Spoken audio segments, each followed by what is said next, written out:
Hey everybody, Craig Caudill, Director of Nature Line School. Check it out. Everybody wants to know, what kind of stuff do you need to be prepared? Probably got a surprise answer for you here. Do you think it's a pack this big, it has all that kind of stuff in it, or something about this size? The surprise is you don't need a whole lot of stuff to be able to survive. Everything that I need to survive, I can fit in this pack right here. Don't get me wrong, I can put some extra stuff in here. It makes me a lot more comfortable. What we're going to look at are what I consider the 10 essential things that we need to be able to take with us whenever we want to take care of our survival or preparedness needs. As far as the 10 essentials are concerned, there's actually 5 that I feel like you must take with you whenever you're going to go into a wilderness setting, or even if you're at home, you need to have something like this close by so that you can be able to take care of your needs. Let's take a look at each one of them. First off, you need to have good clothes on. So if you're going to go into a summertime situation where you're going to be sweating, you want to have something where you can hold moisture on you that'll cool you off, like cotton. But if you're going into a wintertime setting and you're wearing cotton, it's still going to hold that moisture and that's going to cool you down. So make sure you're wearing clothes that are going to be suitable to the environment that you're going in. I'm a big fan of something as simple as a garbage bag, which does not take up much space in your pocket or in your pack, whatever it is that you have, because this has a lot of uses. Let me talk about a few of them. First off, if you don't have a rain jacket, all you need to do is cut a hole in the bottom of it, put it over top of your body, and you have an immediate rain jacket.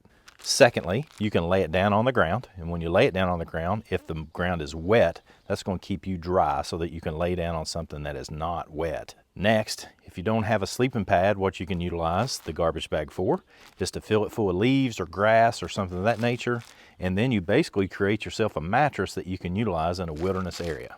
The next thing you need to be able to do is build a fire, and we're going to go over this later in detail in another lesson. However, carrying a lighter is a really useful tool to be able to help you start a fire. So have permission from your parents if you're a young person, and if you're an adult, make sure that you have a lighter in a way that you can store it so it does not get wet. Next, you need to have some sort of cutting tool. I'm a big fan of multi-tools and all the different things that they can do. One of the things that they do very well is they typically have a really good knife on them, like this one right here. And this knife is going to be really useful in an urban setting as well as in a wilderness setting. Number 4, you need to be going into a wilderness setting with your body hydrated. It means you need to drink water every day, and you need to have a water bottle that goes into the woods with you, into a wilderness setting if you're going hiking, or even if you're going out to play. Make sure that you're drinking plenty of water so that you can stay hydrated. I'm a big fan of, and we'll talk about this later as well in another lesson, but I'm a big fan of taking a metal cup when I'm going and hiking and camping and stuff of that nature. That way I have a way that I can boil water that I find in the environment. Last but not least, some sort of cordage. This just happens to be paracord, but you can find any string or cordage and utilize it effectively. This has so many uses. It's very valuable for you to be able to take some cordage with you. And as you look at it, these 5 pieces, which are essential pieces of gear that I feel like you need to take into the wilderness with you every time you go, are not going to take up that much space. They're not very expensive at all. So just about anyone can afford this and take it with them every time they go. That was the first 5 of the 10 essentials. Now we're going to take a look at the second 5. The second 5 are things that are going to make your life a lot easier, but you don't necessarily need them to survive. So they're important, but not as important as those first 5. So let's take a look. First off, you need to have something that'll help you navigate where you're going to. More often than not, that's just your mind.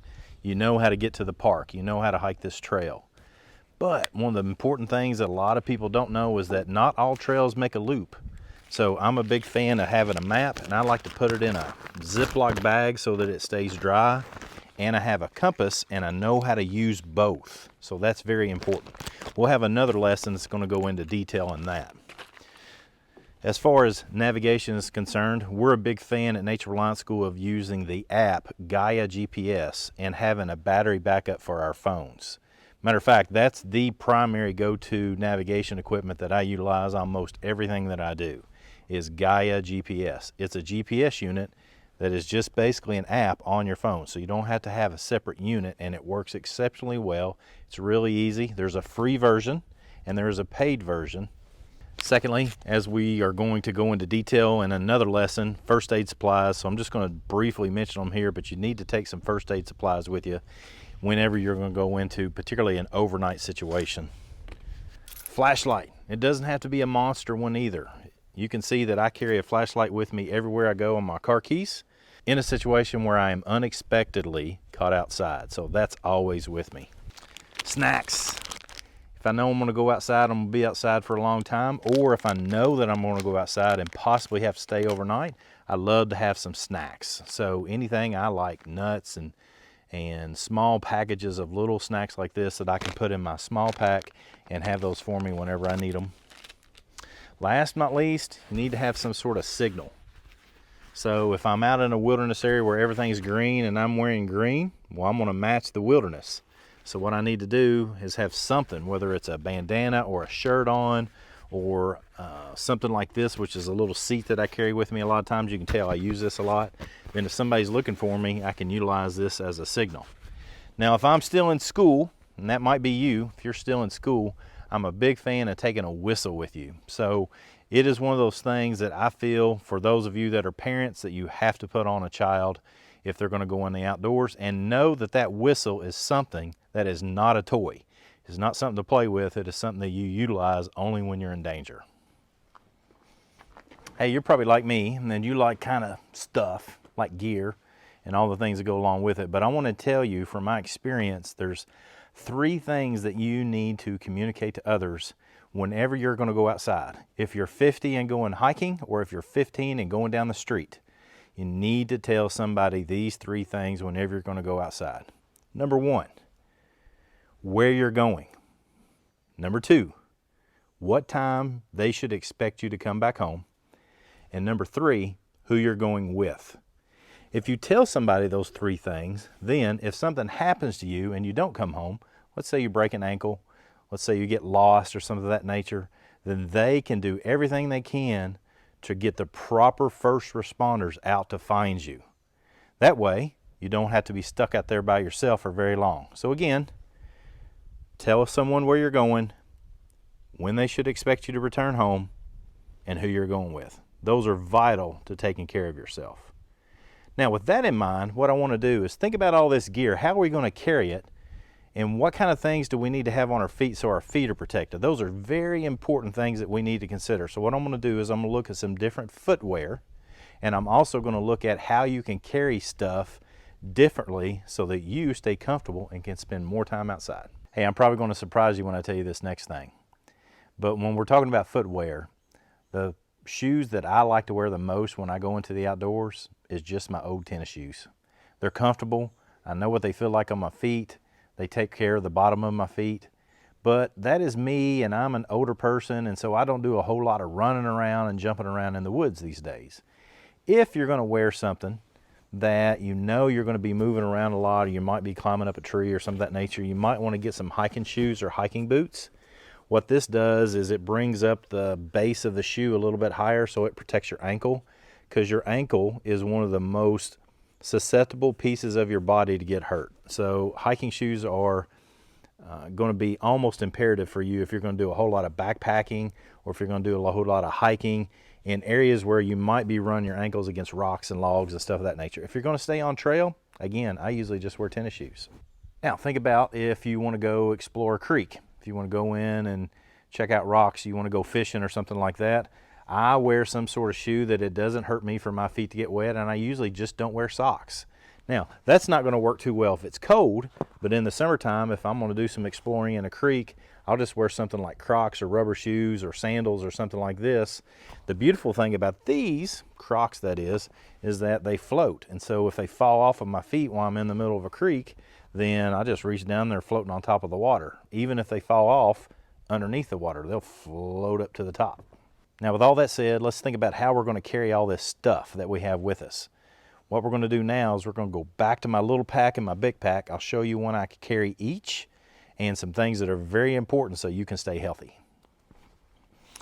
Let's first take a look at this little pack of mine, and this is a sort of unique pack in that I wear it on the front. Now, one of the things you want to make sure that you do is whatever your shoulder straps are, you want to make sure they're not all bound up and wrinkled on your shoulders. If they're flat and they lay out, then it takes a lot of pressure off of your shoulders and makes it a lot more comfortable to carry. So once I put this on, so as you can see, I just get the pack basically on me. And again, this is a chest carry pack. But see these straps on the side? There's a lot of space there. These might not be straightened up. So I get all this straightened up so it's comfortable on my shoulders. And then I pull the cinch straps up, because when I move, I don't want a pack to bounce around on me. So I pull this up, not to where it's tight and it's hurting, but I'm got it in a place where it won't bounce around. Sometimes, if you have a water bladder, like I do on this one, you can bring this up over your shoulder and have it on a chest kit, or just have it on the shoulder straps of a pack. Or I like to put it underneath my arm, then it all fits rather nicely. If I need to take a drink, I can. And with this type of pack, all those supplies I talked about earlier, they're all in these little pockets. And so I'm ready to go. The reason I'm showing you this is because this is all I need to survive uncomfortably outside for one night, maybe even 2 or 3 nights. This has that garbage bag in it that I can utilize to put leaves in it and create a mattress for myself. Very fundamental supplies, and I never go outside, even if I'm going for a day hike.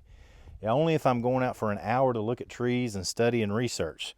I always have basic supplies with me every time I go to the wilderness. Now, what happens if we have a bigger pack? And this back's not huge, but I'm going to show you 2 ways that you can put a pack on so you don't hurt your back. And then after you get it on, I'm going to show you how to get it on your body properly so you can continue to hike and spend more time outside and stay as comfortable as you can. All right, so let's consider that our pack is on the ground. One thing that I've done is I've taken the waist belt and the shoulder straps and I've opened them all the way up. That's important. Here's the first way to load a pack. Reach down, grab it by a handle, pick it up, and rest it on your leg.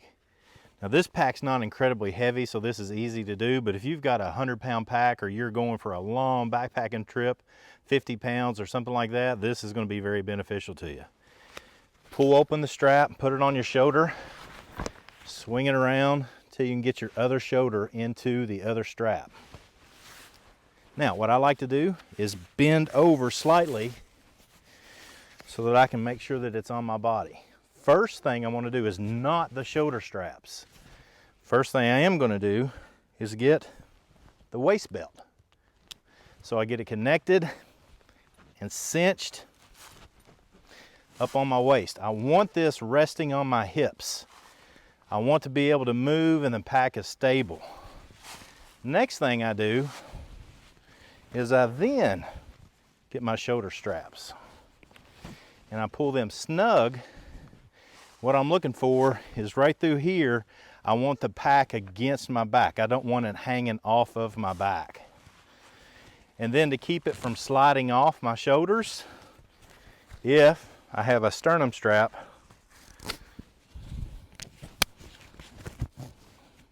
I'll pull that. This keeps the shoulder straps where they need to be. Now I can move, bend over, squat down, pick up stuff, and the pack's right where it needs to be. Now let's look at the second way to put a pack on. Now this is what I do when I have a pack that's really heavy. I'll lay it upside down in front of me, grab it by the sides, a good grip, squat it up with my legs instead of picking it up with my back, pick it up and over my head so that my arms slide through the straps, let it slide down my back. And the rest of cinching everything up is just like the first time. That's just lesson 1, you all. We got a whole lot more stuff to cover. We're going to take a look at all these gear pieces and how to put them to use. We're going to build fires, build shelters. We're going to show you how to do some first aid. We're going to do all kinds of cool stuff together. But that's the gear. This is how to put some of it on. Come on, join in. Let's learn together.